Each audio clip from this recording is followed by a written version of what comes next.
Governor Sindh Kamran Khan Tessori سے chairman senate Sadiq Sanjrani کی ملاقات ہوئی۔ اس موقع پر ملک کی مجموعی سیاسی صورتحال، صوبائی اسمبلی میں کی جانے والی قانون سازی، صوبے کے ترقیاتی منصوبوں اور باہمی دلچسپی کے دیگر امور پر تبادلہ خیال کیا گیا، جبکہ چیئرمین سینٹ نے گورنر سندھ کو عہدہ سنبھالنے پر انہیں مبارکباد پیش کی۔ جبکہ دوسری جانب گورنر سندھ کامران خان ٹسوری سے additional I G Karachi Javed Alam Odho کی ملاقات ہوئی، جس میں شہر قائد میں امن و امان کی مجموعی صورتحال، کراچی میں اسٹریٹ کرائمز کو کنٹرول کرنے کے اقدامات اور دیگر امور پر تبادلہ خیال کیا گیا۔ اس حوالے سے اسٹریٹ کرائم پر شہریوں کی عدم تشویش درست ہے، یہ بات گورنر سندھ نے additional I G Sindh Javed Odho کو اپنی ملاقات میں خاص طور پہ بتائی، جبکہ ان واقعات کو کنٹرول کرنے کے لیے جامع اقدامات کیے جائیں۔ گورنر سندھ کامران ٹسوری نے کہا کہ قانون نافذ کرنے والے دیگر اداروں کے ساتھ سندھ پولیس نے بھی صوبے میں امن و امان قائم کرنے کے لیے نمایاں کردار ادا کیا ہے۔ جبکہ دوسری جانب گورنر سندھ کامران خان ٹسوری سے صوبائی وزیر بلدیات سید ناصر حسین شاہ کی ملاقات ہوئی۔ اس موقع پر شہر قائد میں صحت و صفائی کے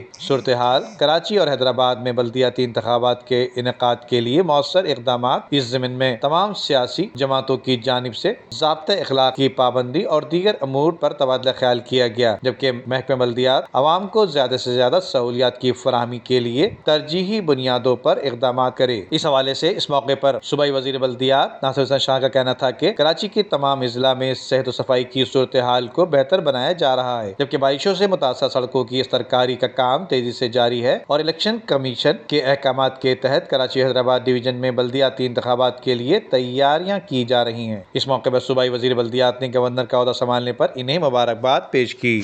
ندیم صدیقی، M730 نیوز، کراچی۔ عمدہ میں پکائیں اور جی بھر کے کھائیں۔